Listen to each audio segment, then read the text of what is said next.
Alright, yan. Magandang araw mga kabatas natin at welcome sa isa namang live stream. Mga kabatas natin, pasensya na kayo, pati ako kinakabahan no, dito sa pangyayaring ito. And as much as possible, I want to make this a very comfortable interview for everyone. No, pero what I can promise is I'll do my best. And this is the first time in history, mga kabatas natin, that Miss Grendy, yung sinabi rin ni Tulfo, mga kabatas natin, na panganay niya o unang anak niya ay magsasalita na in public. Okay? So, we have to pardon her if she does not want to show her face. Although, we saw already each other face-to-face backstage. And, yun nga, no? For, of course, she's already living a life and she doesn't want that life to be tainted with whatever negative things that will be coming to her way because of her, of course, being true to herself, being true to her past.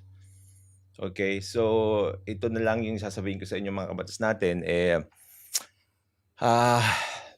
Let's be good to each other, and that applies to everyone. Without further ado, mga kabatas natin, tulad nga ng sinabi ko sa inyo, yung aking guest ay yung panganay ni Tulfo. I think she doesn't need any more introductions. I want also her to introduce herself and not me. Okay, because this is her first time to be exposed to the public like this. And she lives in the States now, I guess. She speaks English more fluently than Filipino, but she understands Filipino. That's what she said. So ngayon, mga kabatas natin, please welcome to our community. Please welcome to social media. Please welcome to our world, Miss Grendy. Good morning, ma'am. Good morning. Magandang araw po. Thank you so much, Attorney Lubayan, for that introduction. As Attorney said, I'm more fluent in English, so mahihirapan akong mag-Tagalog, so pasensya na po. I'm really happy to be here and very honored to be interviewed by Attorney Lubayan about my experience. Natitira ako sa Amerika ngayon, so yun lang ang introduction ko. Salamat. Okay. Good morning, Ma'am Grendy. Ano pong oras na sa inyo dyan? What's the time in your place now? 8:00 p.m. 8:00 p.m. Okay, so we're glad it's not that late, and I hope we are not taking much of your quality time from your family. I know you have a family now, right? Opo, yes. Asawa ko. Sorry? Come again? Meron akong asawa, yun lang. Meron ho kayong asawa. So, now you live in America. Many people are curious po kasi. You live in America but you were born in the Philippines. Am I correct? Tama. I was born in Tarlac, tapos tumira ko sa Tinang, tapos sa Angeles. Okay. So, kung mag-uumpisa tayo, lumaki ako sa Tinang kasama ko ang mga pamilya ng nanay ko. Silang nag-alaga sa akin, ang lola ko, lola, mga tita, tito ko. Siguro mga 10 tao kami. Or yeah, nine people total. I would be the 10th sa nakatira sa Tinang. The 9 people took care of me there on my mother's side. Tapos pumunta ako sa Angeles. Okay, ito pong nung pumunta ho kayo ng Angeles, ilang taon na po kayo? Nakakalimutan ko siguro mga 7. 7. So you were very young. Nung panahon na ito, when you were 7 years old po, do you know the whereabouts about your father na? For those people who doesn't know, your father is Raffy Tulfo, the famous senator, di ba po? Opo, hindi ko alam nasaan siya. Ang alam ko lang, patay siya. Yun ang sabi ng mga relatives ko sa akin ay patay na siya. So, yun ang alam ko Okay. nung bata ako. So, Okay, when you were 7 years old po, you moved to Angeles. Kumusta po yung buhay niyo doon? medyo mabuti. Mas mabuti siguro kaysa sa buhay ng buhay ko sa Tinang kasi sa Angeles, my mom had a job there and it was her sister, her 3 sisters and her paid for the apartment.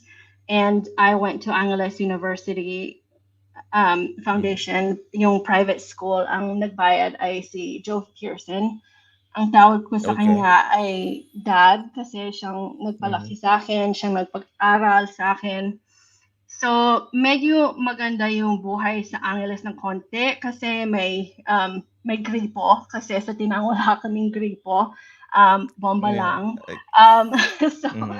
so medyo You mas kumanda ng konti ang buhay. so yung bomba na sinasabi niyo, yun po yung poso, no?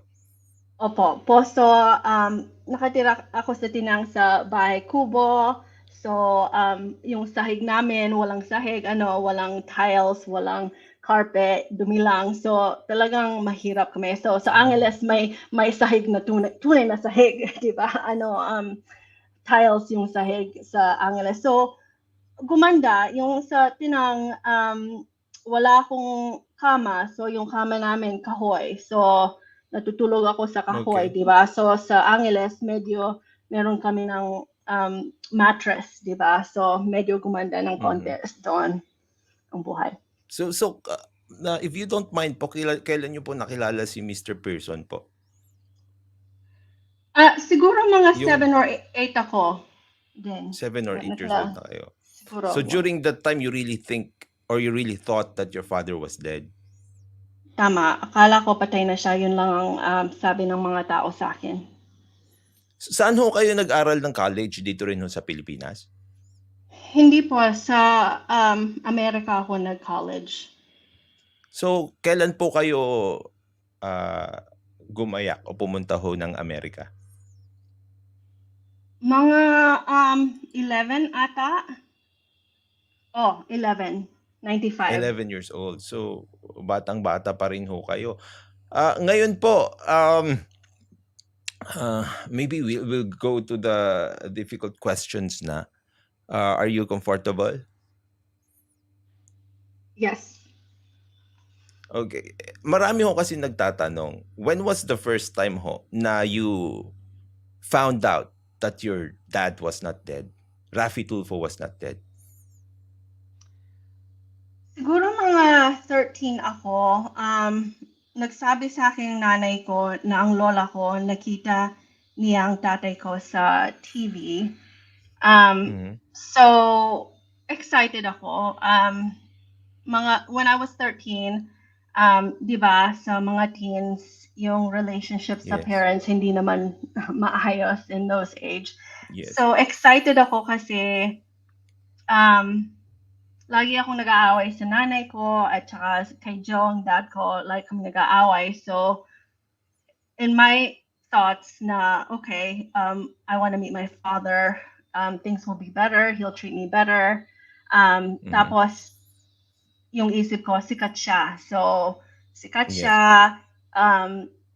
He seems nice. So, gusto ko siyang ma-meet. So, talagang I asked my mom to have me meet him. So yun ang nangyari. Okay. So, pagkatapos po nun, you ask your mom and you were looking forward to meeting him, what did you do or what did your mom do po to reach out to your dad? Hindi ang nanay kong nag-reach out. Ang nag-reach out ay ang tito de ko nung buhay pa siya. Asawa ng tita Sally ko. Okay. Kasi ang tito de ko, marami Mother side niyo po siya? Si Tita Sally, mother side ko siya. Mother Asawa, side din. asawa si Tito Dick. Opo. Yes. Mhm. So, So maraming taong kilala. Oh, go ahead. yes, go ahead po. Go ahead. Sorry. So, maraming taong kilala si Tito Dick. So, gumawa siya ng parawan para introduce ako kay Raffy. So, Mhm. pumunta kami sa Channel 4 para ma-meet namin si Raffy for the first time. Okay. Naaalala ko na tuwang-tuwa siya na makita ako na he said something along the lines of I don't need a blood test or something like that, na Mhm. kamukhang-kamukha kami, talagang anak niya Yes. ako.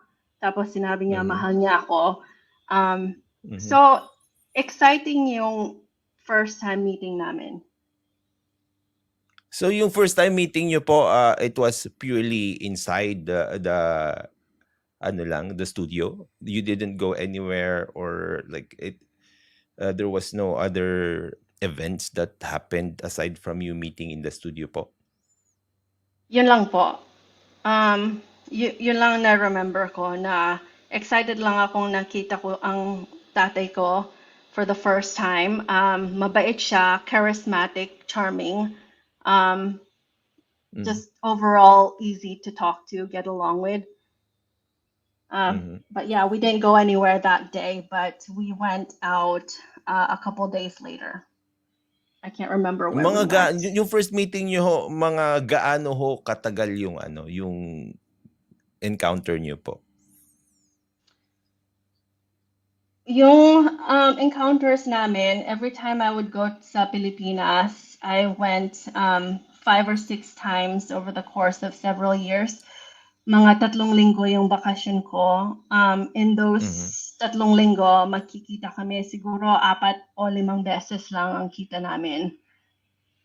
Mhm. So ito naman po, all meetings are pleasant naman po. Maganda naman po yung experiences nyo when it comes to dealing with your father while you are here in the Philippines. Nung bata ako, kung tatanungin mo yung question na yan, nung bata ako, sasabihin ko, oo, perfect, maganda. Pero That's good to kung know. looking back ngayon, hindi yun ang sasagot ko. Ibang sasagutin ko kasi nung bata ako, syempre, impressionable ako. And Yes. every time I visited him, di ba, mabait siya sa akin, binibigyan ako ng shopping money, Mhm. dinadala ko sa high-end hotels, sa high-end places, so binibigyan ako na parang extravagant lifestyle, di ba, na hindi ko Yes. natitikman sa buhay ko kasi mahirap kami. So, na-enjoy ko yon. Pero yung hindi ko gusto ay, alam niyo siguro na pinakilala niya ang mga girlfriends niya sa akin. Batang-bata ako, di ba, 13. So, Okay. Sige po. yeah. So, nakilala ko dalawa yung girlfriends niya. Yung dalawang girlfriends niya. Yung unang girlfriend niya na nakilala ko, estudyante siya. And Mhm. I remember na sinabi niya sa akin, it's easier for me to meet my girlfriends when I'm with you, so I can tell Jocelyn that I'm with you. And Mhm. kasi mahal ko siya, I wanted his approval. Wala akong sinabi. Yung isip ko, naniniwala siya sa akin.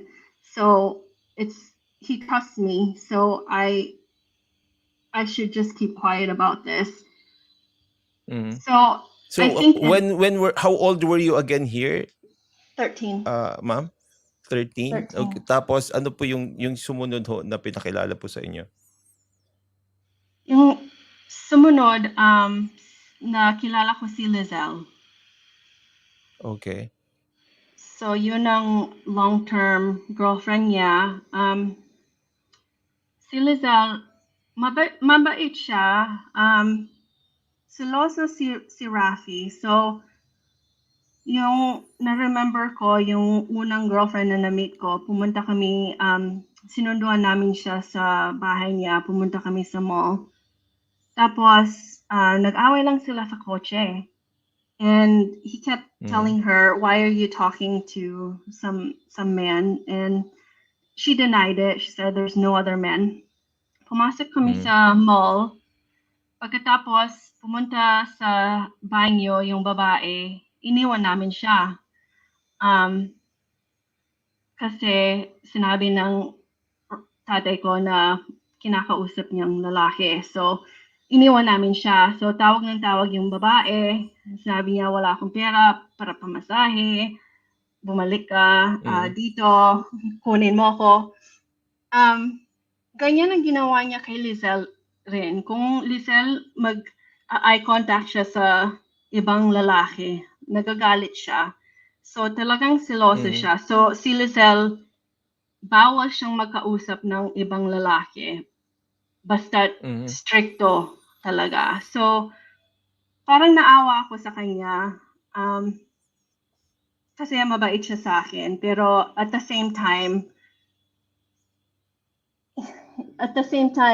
hindi ko naintindihan bakit siya kasama, why she was with Raffy. Kasi maganda naman siya, bata siya. So, hindi ko naintindihan yung relationship nila. Okay. Well, wow, that's alam nyo, that's a lot to take na coming from you and being at that age, tapos na-experience nyo ho agad yung mga ganun grabing mga experiences po. Ngayon ho, on a lighter note po, when you were growing up, what name were you, wag na ho yung ngayon, when you were growing up, what name were you using? Ang tawag ng pamilya ko sa akin, Joy. Yun ang nickname ko sa bata ako. Ewan ko bakit Joy ang tawag nila sa akin. Pero nung pumunta ako sa AU, yung nickname ng mga kaklase ko sa akin sa AU, Toothpick. Kasi masyado akong malnourished. So yun ang sabi nila sa akin, Toothpick. Pero hindi maganda, hindi na magandang nickname. Talagang meron undertone na hindi maganda. It's a form of name calling. Ginagamit niyo po ba yung last name na Tulfo? Hindi, pinalitan ko na. Pinalitan niyo na. So, when you were in school, never niyo po ginamit yung last name na Tulfo. You were just using your mom's name. Oh, sorry. Nung sa Pilipinas ako, hanggang sa US, ginamit kong Tulfo. So, pinalitan ko lang yung pangalan ko the last time I saw Raffy. So, the last time I saw Raffy, mga 2008 ata, pinalitan ko na yung pangalan ko. Bakit niyo ho pinalitan yung pangalan niyo?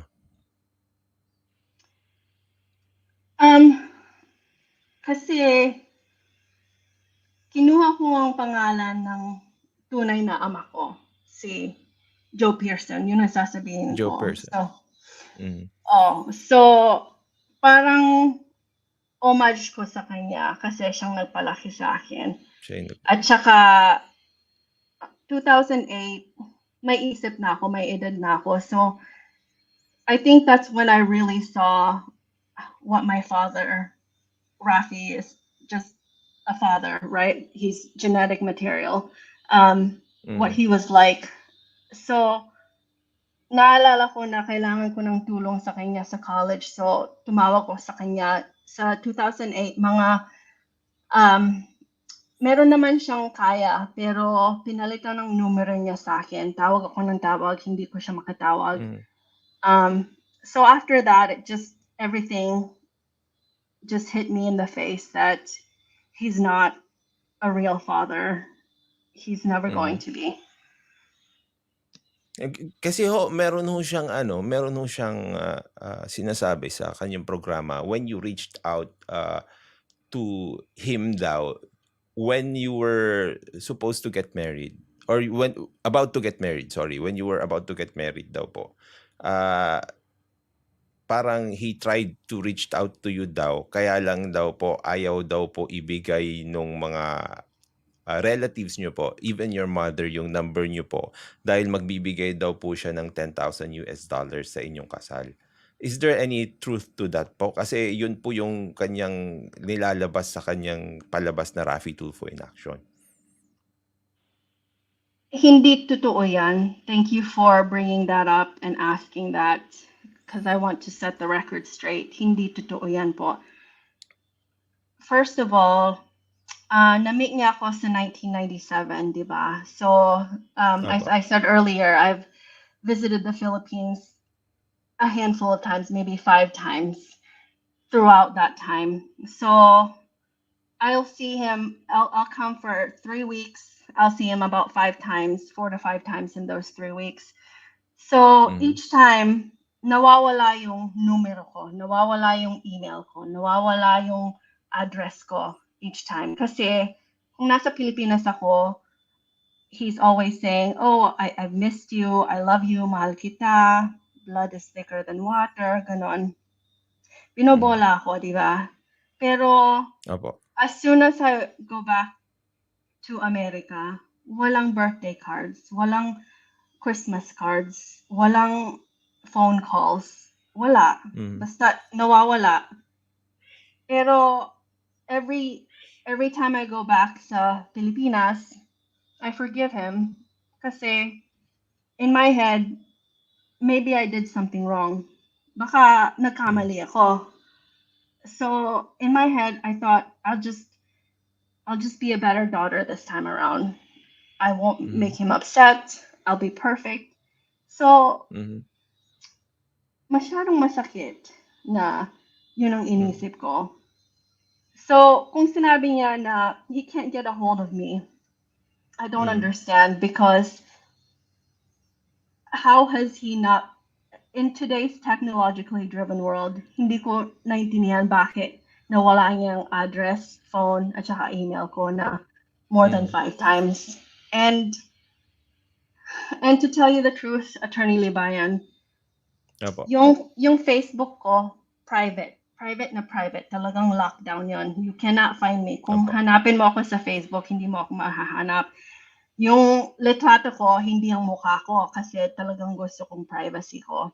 So, na-surprise ako sa, I think it was 2000, when was it? 2019? So, it was when I was after my marriage. Nakita kong email sa Facebook ko galing kay Ralph. Sinabi Sino niya, po si Ralph? Ralph Tulfo, anak ni Raffy. Okay, yung kanyang anak po. O, sige po. Sinabi niya, hey, I'm using Ralph's Facebook because I don't have Facebook. So your mother, something along that, I can pull it up later, but your Okay mother po. is trying to tarnish my reputation. Can you please talk to her? Something along that line. So hindi ko naintindihan na paano niyang nakuha ang Facebook ko. Lockdown na lockdown ang account ko. So, Well, alam niyo ho kasi easy marami for... naman siyang researchers eh. Okay, so that only says na kaya nga yung tulad ng laging sinasabi ni Raffy Tulfo, kung gusto may paraan. Well, he is a very powerful person and he has a lot of people working under him. Most definitely he can do that. Kaya I feel you po nung sinabi niyo na more than 5 times he lost all your contact details, email, phone, tsaka social media.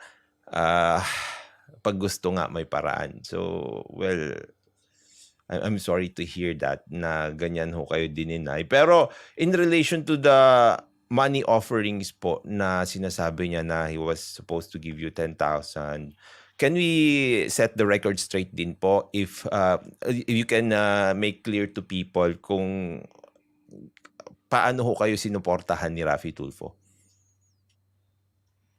Hindi niya ako sinuportahan. Oh, teka. Kung sasabihin mo na sinuportahan niya ako nung binibigyan ako ng shopping money kasi kasama ang girlfriend. So, gusto niya ng one-on-one time sa girlfriend. Bibigyan ako ng pera para mag-shopping ako. Yun, sinuportahan niya yung shopping habit ko. Mhm.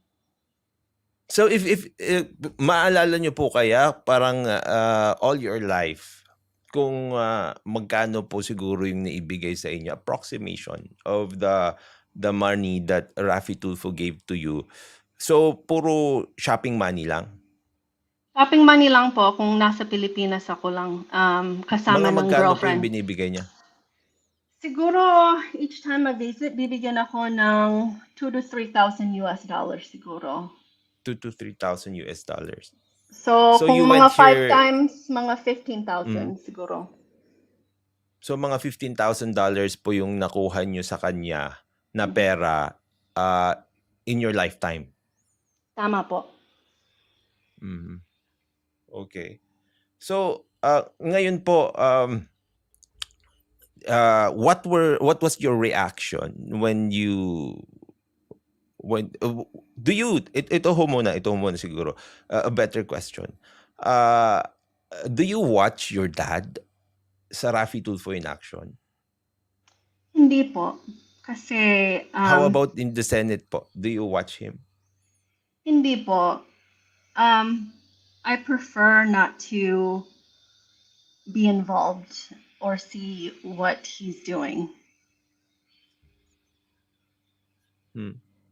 Ngayon po itong kasi marami siyang claims tungkol sa nanay niyo ho. If you don't know anything about it and if you haven't watched it, maybe I will not ask na, pero I'll ask your permission then if you are willing to talk about it. Yung mga claims ho ni Raffy Tulfo sa inyong nanay na si Miss Julie po. Do you know anything about the claims of Raffy Tulfo sa mga ginagawa ho ng nanay nyo?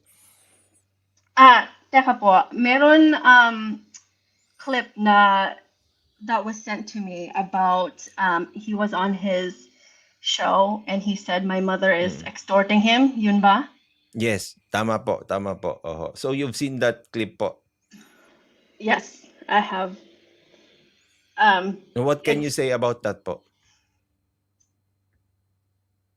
Talagang I'm shocked kasi shocked ako kasi number one, hindi naman totoo. Number two, pinakita yung mukha ng nanay at dad ko sa TV. At saka yung lugar nila, like invasion ng privacy, and complete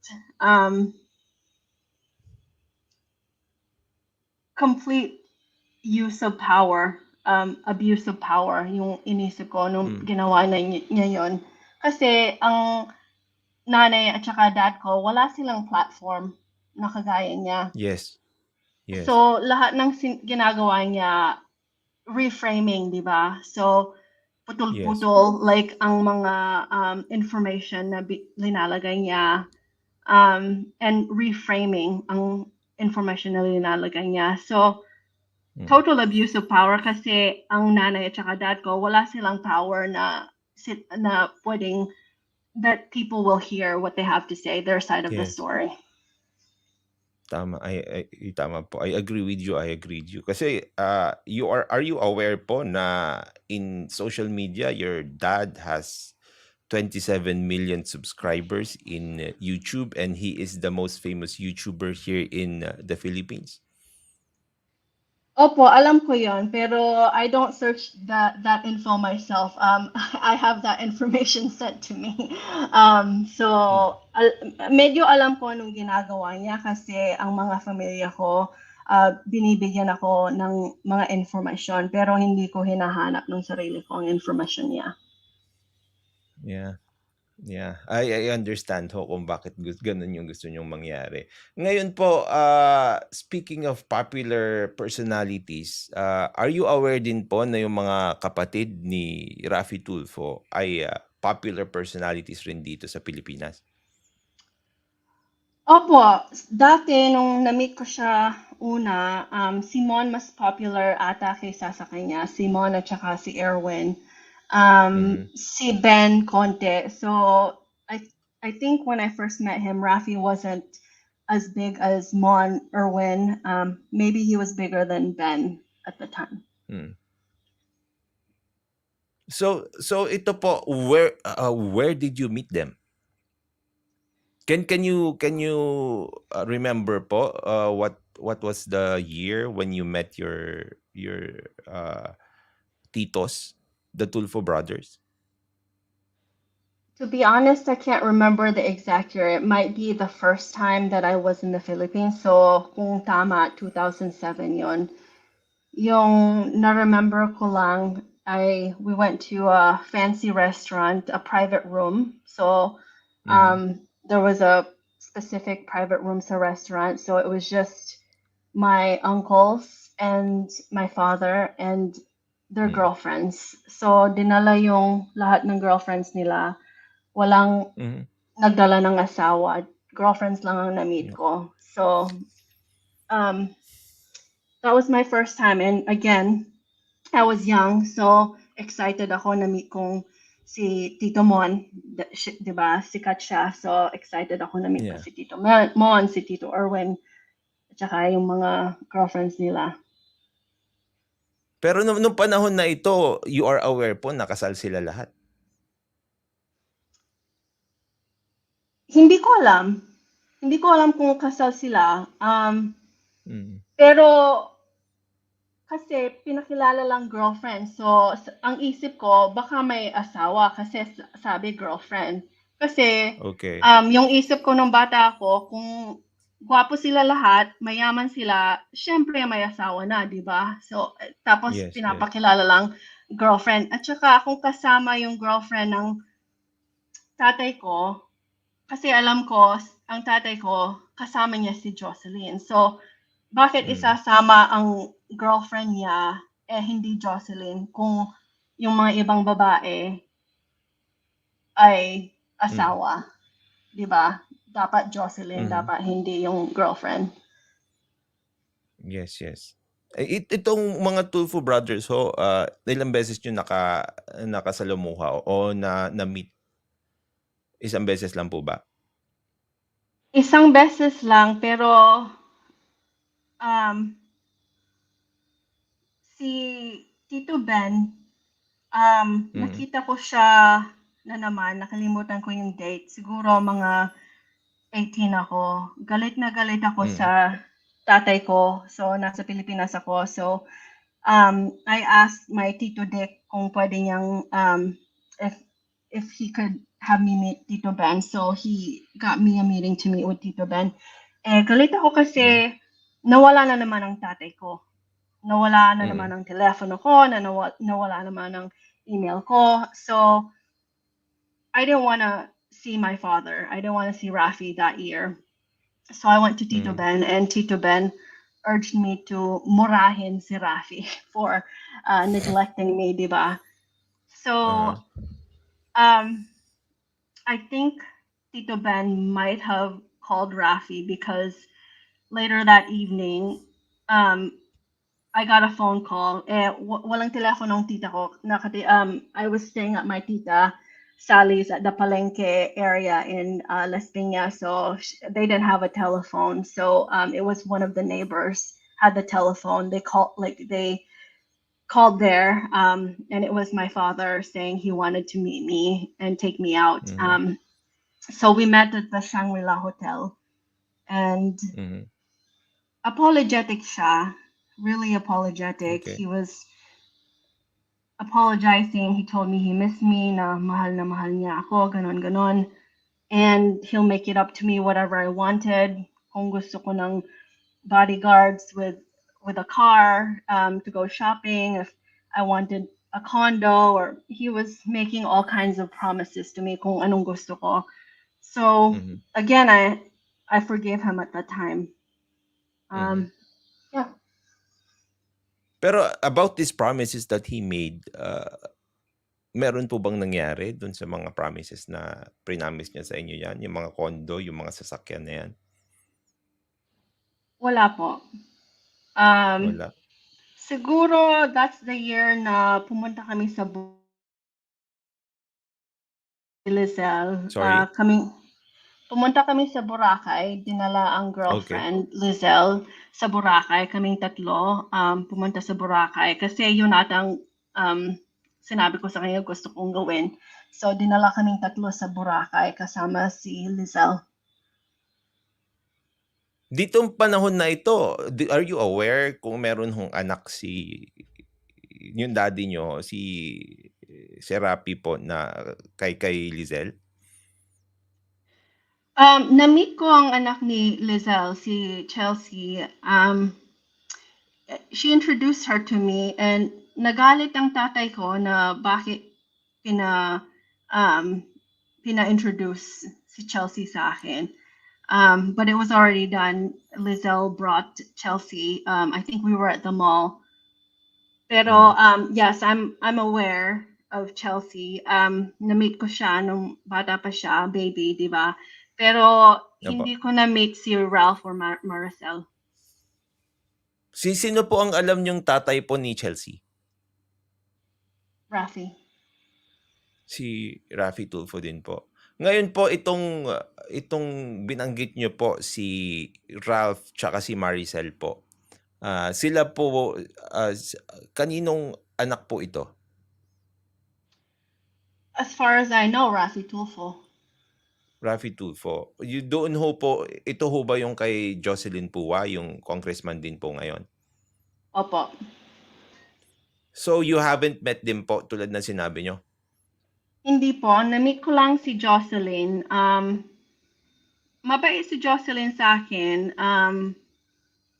Meron mga alahas na binigyan sa akin ni Raffy na sinabi niya galing kay Jocelyn. Okay. So, did you meet Jocelyn po in person? Opo, mga 2 beses. 2 beses? Pero hindi si Okay. Maricel So, or Ralph. hindi si Maricel o kaya si Ralph. Opo. Do you communicate with any of dito po sa father side nyo through any of the communication channels like phone or social media or email? Do you communicate with them? Hindi po. And even if I wanted to communicate, I don't have their information. Well, teka, I have Ralph's Facebook. So kung gusto ko, I guess I could reach out to Ralph. Pero hindi po. Ngayon po, meron hong meron pong mga very sensitive questions dito, and it's okay po if you don't want to answer them. Okay?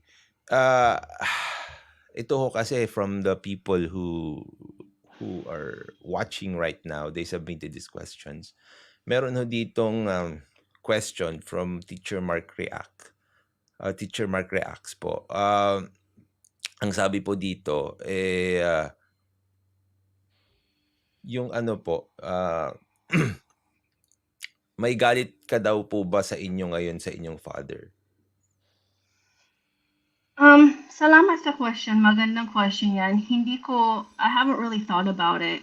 Nung siguro bata ako, when I was still in my 20s, even, may galit ako. Pero ngayon, wala. That's good to know po. That's good to know. Ngayon po, dito sa Batas Natin, and you frequently watch us, and we value family relations here first and foremost. So dito sa amin, we criticize Raffy Tulfo and all other politicians in relation to the things that we think they are not doing right. Pero that's completely different po from you kasi po you are the father or sorry, you are the daughter of Raffy Tulfo. So, uh, if you don't mind asking, oh, sorry, answering this question, do you think there's still a possibility between you and Raffy Tulfo to get along well, to reconcile? Hindi po. Kung magpipilit na mag-reconcile kami, I think that, going back to Teacher's Mark's question, that would anger me. Mm. But right now, I'm at peace with not having him in my life. And I wouldn't want him in my life. Ngayon po itong so if that is the case, may nagtatanong din ho dito. Uh, uh, kung noong when you were growing up, when you were in your teens, nung dalaga pa ho kayo, sabi nyo meron ho kayong sama ng loob, ngayon wala na. Can we safely say na napatawad nyo na ho yung inyong tatay o si Raffy Tulfo sa mga ginawa niya ho sa inyong pamilya? Hindi po. First, siguro sa inyo po, sa inyo. Hindi po tama yon. Hindi ko siya pinatawad. It's more like indifferent ako sa kanya. Minsan-minsan kung makikita ko nung ginagawa niya sa nanay ko, right? Like the video you mentioned where he said my mother is extorting him. My anger flares up when he sends a lot of things that are false in court documents. My anger flares up, but the rest of the time, indifferent ako sa kanya. So, hindi ko siya pinatawad. It's just, I don't think about him. Okay. Well, that's very clear po. Ngayon, no, meron ho tayong tanong galing kay IAMShanwein po. Ang tanong niya ho, do you feel recognized po whenever the Raffy Tulfo issue comes up as your dad, as your dad's firstborn, or even as your dad's father? Do you feel like if you are in public or you are with people who know who you are, do you feel that your father recognizes you as a daughter or his firstborn? Hindi po. From what I understand, again, from what my relatives have sent me, he seems to mention or involve his Maricel and Ralph, his son and daughter, quite frequently in his personal and professional and personal life. Pero ako hindi. So, to your question, no, I do not feel recognized, and I'm okay with that. You're okay. That's good that to know that you're at peace with that po. Ngayon po, how many siblings do you know you have po with Raffy Tulfo?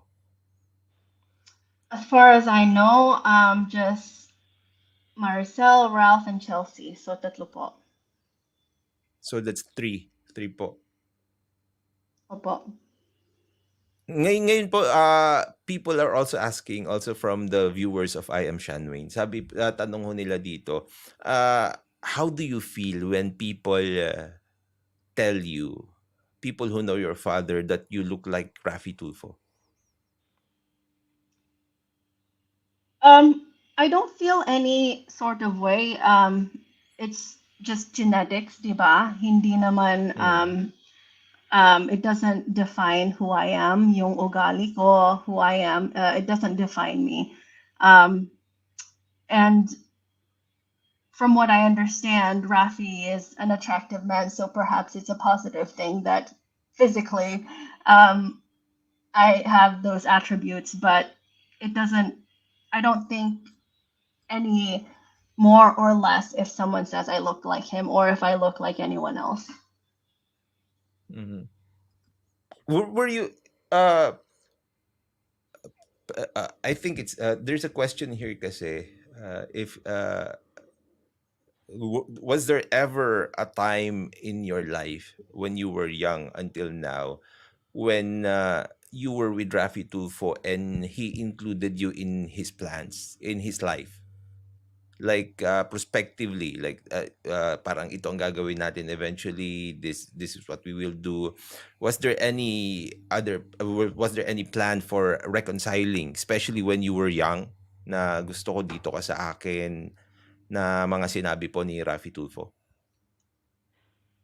You know, Attorney Levi, he did say that when I was there, when I was younger. One of my visits, he asked me to stay, and I don't know if he was serious or not, but I didn't end up staying. And he told me, if you stay here, I will make sure you marry a congressman. So even at that age, when he was talking to me, I'm not sure if he saw me as a daughter, but more of as an asset, because his thought was to make sure that I marry someone who had power. So that was his plan for me. Okay. So that was his plan. Ngayon po, there is a question here in the comment section. They are accusing Raffy Tulfo of having or being a hypocrite because uh, if you are not aware, he has this show called Raffy Tulfo in Action, wherein he lambasts or um, make it as a daily topic family issues in relation specifically parents who don't give support, fathers who have mistresses, etc., etc. Now are you aware of that format of the show? And if you are, what can you say about Raffy Tulfo treating you that way and Raffy Tulfo having a show like that? Ang first word na naiisip ko ay I'm disgusted, 'di ba? Alam ko grabe yung word na yon, pero yun ang the first thing that I thought of. Pero I think, 'di ba, as long as he helped a lot of people, great. Pero at the same time, dapat tignan natin, why is he helping these people? Yung isip ko, all of his help are just to publicly help people. And I don't know if he's helping anyone privately. I think all of his help is captured on social media, on the TV, public, and it's monetized. So although I am glad he's helping people that cannot help themselves, I'm also disgusted that it's a format for him to monetize and exploit people, because I don't really believe it's in his nature to want to help people. I truly believe he's helping people to help himself. Okay, here's another question here. What are your thoughts? Well, Raffy Tulfo, I don't know if you are aware, Raffy Tulfo is already a politician. He's a senator. Your tito, Erwin Tulfo, is a congressman. Jocelyn Pua, the wife of your father, is a congressman. Ralph Tulfo is a congressman. Now, Raffy Tulfo declared that they are prodding Maricel Tulfo to also run for Congress as a congressman. Uh, uh, what uh, what reaction do you have in relation to all your father's side? Almost all of your father's side is running for a position, or in the future is embracing position in politics. Well, Attorney Lebayan, I do have a few thoughts in my head, but the first thing I want to address is that my mother is Raffy's legal wife, not Jocelyn. Secondly, I'm sorry. Yes, I agree with you. I agree with you. secondly, I think that kind of nepotism in the legal system perpetuates corruption. And I'm really disturbed that there is no law that prevents this kind of political dynasty, as someone Mhm. it looks like is mentioning in there. So I hope something will be passed that can prevent this kind of political dynasty, because it creates injustices in the future. Yes, I agree with you. Now, And there is also um, I don't call it news, maybe gossip or pseudo news, going around that your dad is planning to run for president. What can you say about that? Raffy is my father, who's a genetic material. My dad is Joe. But if you're Oh, talking sorry, about sorry. Yeah, Raffy Raffy, Tulfo. I'm sorry. Sorry, that's sorry, okay. sorry. Yeah, That's Raffy okay. Tulfo. Um, True leadership goes beyond personal achievements and what can be seen publicly, right? So, yung experience ko as Rafi's daughter, he's failed at basic responsibilities of fatherhood, which requires integrity, duty, honor, obligation. And I think these are the qualities that we should aspire from in a president. Mhm. I agree with you also. So, if you were to talk to the Filipino people in relation to them choosing their politicians, because obviously, well, maybe I don't know how to term Rafi Tulfo. I'll just call him Rafi Tulfo because I also believe, and I want to make it clear right now that well, I just got confused there. I also believe, and our community believes, that Julie is the legal wife, and your dad actually is Joe, because um, being a dad is more than contributing sperm cells. So, what can you say to the Filipino people in relation to their choice or choices of whom to put in position in politics?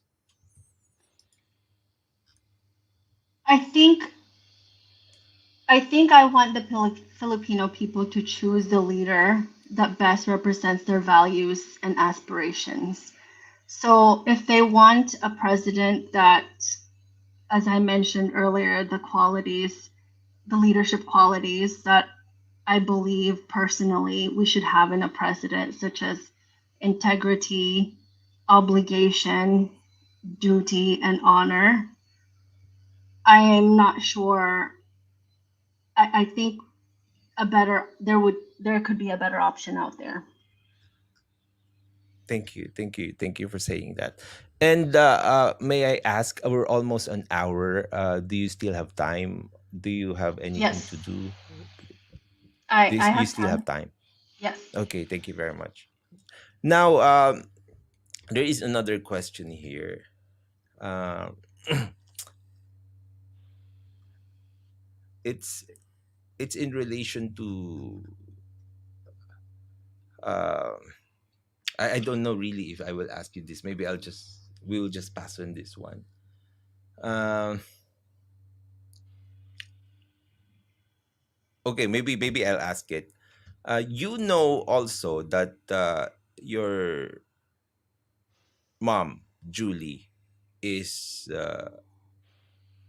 or filed cases against Raffy Tulfo. Are you aware of those cases?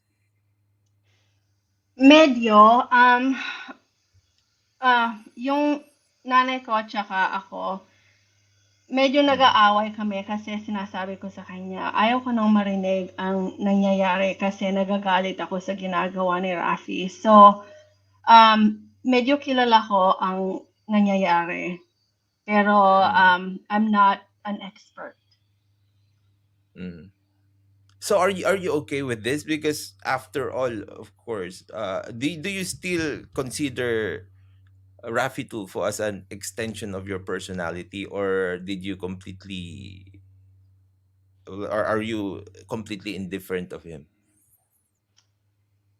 I consider him an extension of my personality in the case that ayaw kong, I don't want to become him, di ba? So, Mm. sa akin, I try to have that moral integrity. Siyempre, hindi ako perfect. Pero I try to have that integrity. I try to keep my word. So I think in that sense, the extension is a reminder not to be like Rafi. Okay, there is a question here by Rider's Diary. Do you have any idea of the citizenship of your father? From what Did I he ever mention to you, or do you know any incident that you might know the citizenship of your father? From documents that my mom showed me, I saw that he has a US passport. I'm not sure when he Mm. obtained this, but considering he lived in the United States for a very long time and was married to Celadonia Amos, I believe he obtained that, his citizenship here. But that's just speculation on my part. But the document showing his US passport, that is a hard fact. Mm. Okay. Now, there is an interesting question here also. Uh, was there any was there any time in your life that Raffy Tulfo sincerely apologized about being an absentee father or treating you like that? Well, how he treated you? No, no apology. I have not heard from him since the last time I heard from him, other than the Facebook post from or message from Ralph that I mentioned. The last time we Mm. spoke when I asked him for help, and he told me, I'm busy now, I'll call you back. Never heard back. I called him again many times, and then his number changed. So that was the last time we've spoken. Okay, this is also a question from Silent Observer. What is your motivation of coming out now? Why did you do this interview daw po? I think, why not? Um, I know it, I support my mother, my mom. This is something that hurts her, and I understand because I had that same pain, that same hurt as her, um, Mhm. to be thrown away and discarded. So I see how much it pains her. And I've kept quiet all this time just because I didn't want to get involved. But something happened in my personal life, which I don't want to talk about, but I feel that Mhm. being quiet is complicit. Um, and this is the least that I could do, diba? It's not Yes, yes, I much, understand. but it's something. It's it's my opportunity to stand up and show up instead of being quiet and allowing injustice to continue to happen. I really like what you said there, but when you said being quiet is complicit, it's so it's so perfect. It's a very good answer dito sa ginawa niyo po ngayon. Ngayon po, there's also a question here. Are you aware that your dad is very rich right now? Based on news reports and claims by other people, like he was earning about like 2 billion or something to that ballpark in relation to his earnings in YouTube alone. Are you aware of that? I was not aware, although because I've been informed that he has millions of followers, I could presume that he is a very wealthy person. So I am surprised that he would only offer $10,000 for my wedding, Yeah. which I did Actually, not many receive. people are surprised. But if we will base that on the demographics of the people who are watching him, that will be a lot of money. But of course, if that's in the United States, and given that you were not given support all your life, that's a measly amount. That's right. $10,000 does not go a long way in the United States. I think that would pay for perhaps 5 months of rent for, or sorry, 5 or 6 months. No, not even that of the average person. Mm. Maybe 4 months for the average person. Yeah. Yes, yes, yes. Now there's a question here. Do you envy any of your? Do you feel envy? Maybe that's the better way to term this question. Uh, do you feel envy to in relation to any of your half brothers or sisters who Raffy Tulfo is treating better than you or your mom? Absolutely. There's definitely envy, but more than that, I'm not sure if it's as much envy as pain that I'm not, me and my mom, we're not good enough. And I think it's more, again, I try not to think about him. I try not to dwell on things. But if I do think about it, I just wonder why we weren't good enough or why he doesn't have the honor to at least do right by us, um, Mm. and admit his mistakes. So I think it's more the pain that he doesn't see us as consequentials. He discarded us and um, wants nothing to do with us with no explanation. Mm-hmm. Now let's go back to like Rafi Tulfo being super rich, because this channel BATASnatin is all about the law. So I think it is my duty to inform you also that as an illegitimate child and your mom being the legitimate wife, you know that uh, in the future, well, everybody goes there eventually. Here in the Philippines, we have what we call the forced legitim or forced inheritance. Meaning, if you have a wife or if you have a child, whether legitimate or illegitimate, or well, they don't term it legitimate or illegitimate now. They term it marital or non-marital. They are entitled to receive inheritance from you. Are you aware of that? Yes, I've been made aware of that law. Because in the United States, that's not the case, right? They can give their inheritance to anyone they like. Am I correct? That's right. It's very different here. They can give it to anyone, they can give it to charity. But yes, in the Philippines, from what I understand, like you said, the marital or legitimate child gets the assets. In Mm.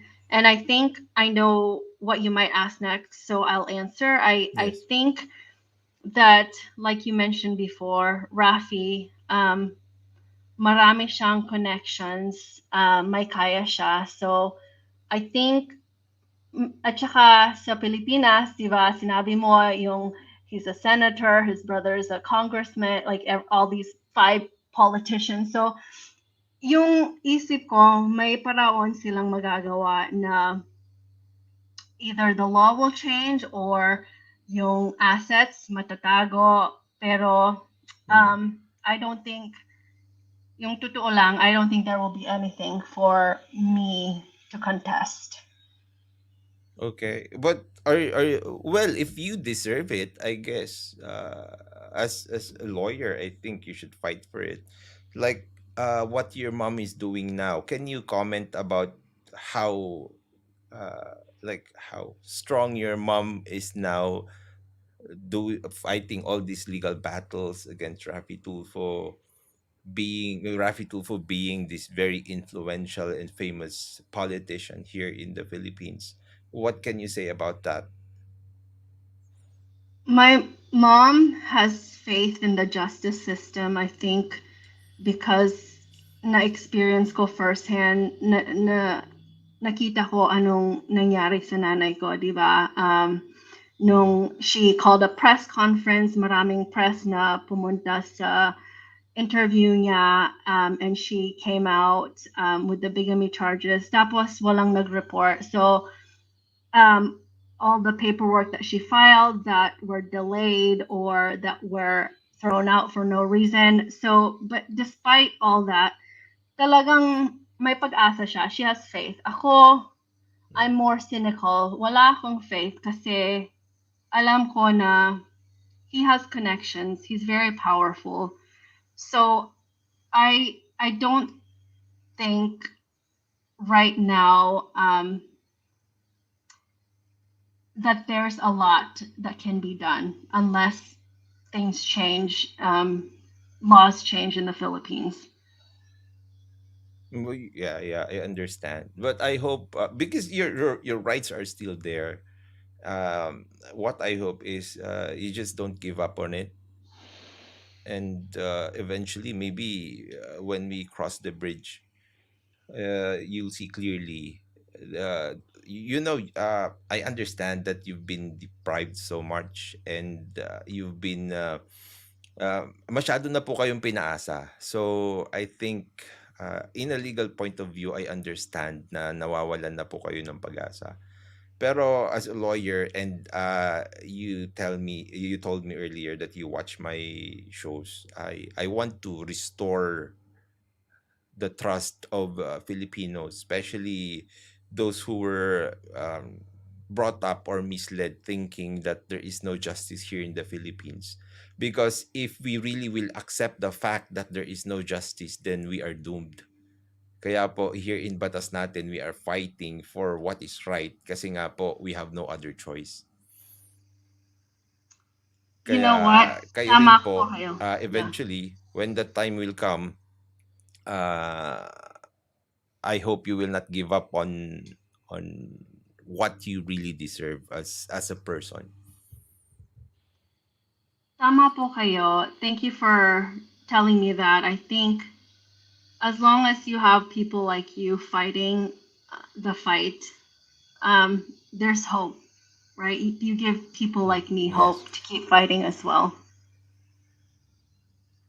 Yeah, that's good to know also that somehow we spark hope sa mga tao because if you criticize Raffy Tulfo right now, makikita mo talaga na it's not the backlash is only not in social media because there are a lot of trolls in social media. And for sure after this interview with you, ah, siguro bibigyan ko na rin ho kayo ng konting warning na trolls will be unleashed. And of course, because you came out for this interview, they will be attacking you. What is your message to them po? I don't really have a message for them kasi hindi ko siguro mababasa ang mga trolls naman. So, um, wala akong message sa kanila. I think the reason I say that is, um, alam mo yung psychology term na confirmation bias? Bias, yes. Yung, Opo. yung confirmation bias na you're only watching and consuming content that reaffirms your beliefs over and over. So sometimes yung mga trolls, regardless of the facts, regardless of what they see, they they're not going to change their mind because they consume so much content that continues to confirm what they already believe. So despite Mm. facts that is different from their beliefs, it's not something that we can change their minds on. So there's no point in trying to change their minds. It will happen if it will, but it's not something na pwede natin ipilit sa kanila.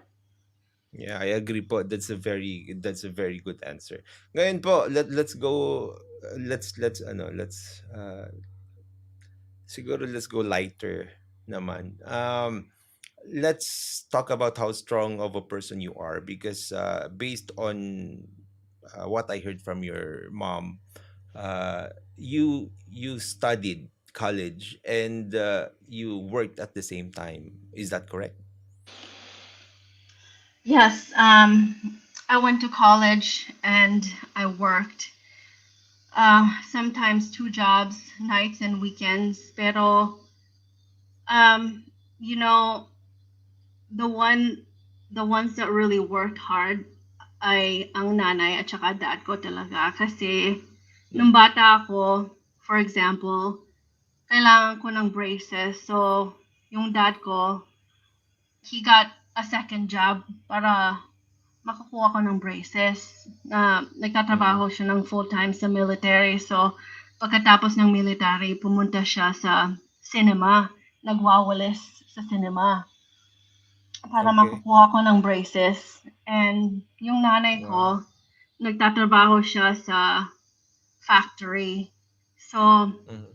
mainit na mainit sa factory. Walang air conditioner, air condition, di ba? So, mga Mm. 100 degrees Fahrenheit, mga what, 38 degrees Celsius. So, mainit na mainit sa summer. Back-breaking work. Mm. She was working to put me through college. It wasn't Wow. enough, so I still had to pay for my living expenses. Pero she would work mga 60 to 80 hours, 7 days a week. One time, nagtrabaho siya na siguro 3 buwan na walang day off para makakuha siya ng overtime para ibigyan niya ako ng pera. So, Mm. my dad and mom, they're the ones talaga na naghirap sa paglalakihin ko. Alam nyo, I can say right now actually na I think uh, Raffy Tulfo is a good riddance in your life, because you have Joe with you right now, and your parents raised you well. Tama po. You have the values, the ethics of a great person. So I think everything turned out well.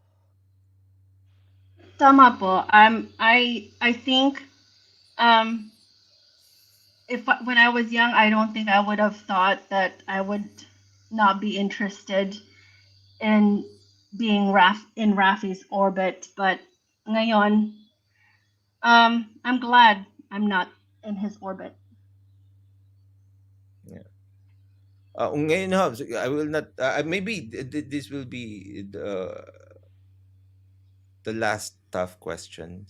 Uh, how do you feel that that Rafi Tulfo? I will not call him your dad anymore, because he was not there as a dad for you, based on what you said.